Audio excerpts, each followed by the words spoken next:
The story of the war in Northern Australia isn't just a military tale. Civilians were profoundly affected by the bombing of Darwin. Today, many of those who lived in Darwin during the war came together again for the first time. Genevieve Hussey reports.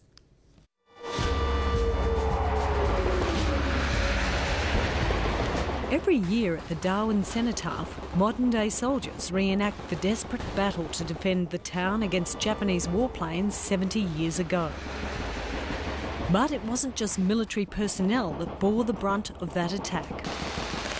War isn't only about soldiers. War is about ordinary people and the consequences to them. Civilians suffered very badly.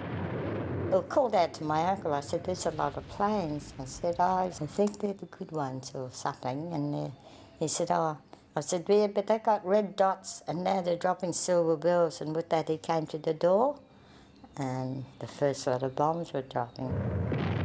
11-year-old Elsa Odegaard and her sister ran for shelter as the bombs fell. My uncle and my brother threw us into this old quarry. We was that scared. I was just shaking all the time we were in there. While homes were being hit, Darwin's wharf bore the brunt of much of the attack.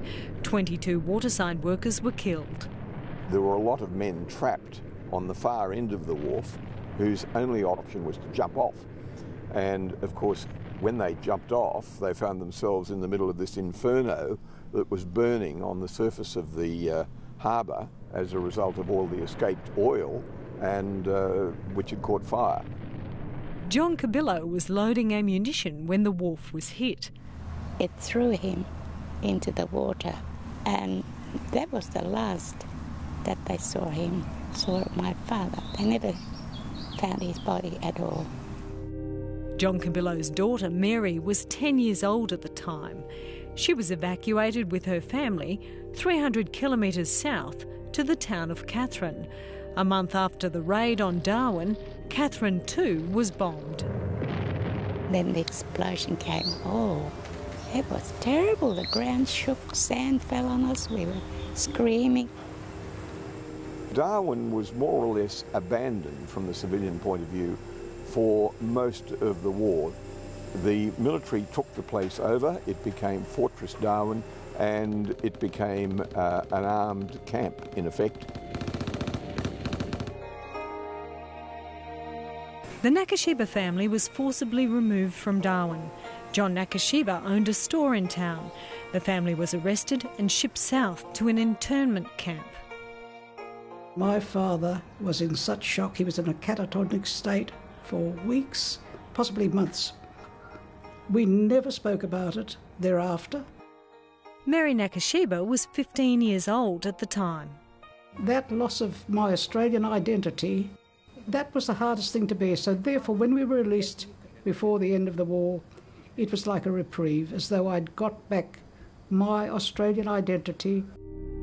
The Cabillos returned to Darwin at the end of the war to find their home had been looted. There's no houses. Mum had lost all her stuff. It was all rifled by the army. This week, those who were in Darwin during the war gathered, some meeting again for the first time in decades. Mary Nakashiba travelled from Perth to attend the commemoration. It is a wonderful thing that they are now officially recognising just exactly what happened. War focuses you on where your allegiance lies. For our family, it was Australia. This weekend, a memorial service will be held at Stokes Hill Wharf to honour those who were killed on the wharf 70 years ago. There were over 20 wharfies that died on that day with the first bombs dropped, and there were also many seafarers that died on the ships that were alongside.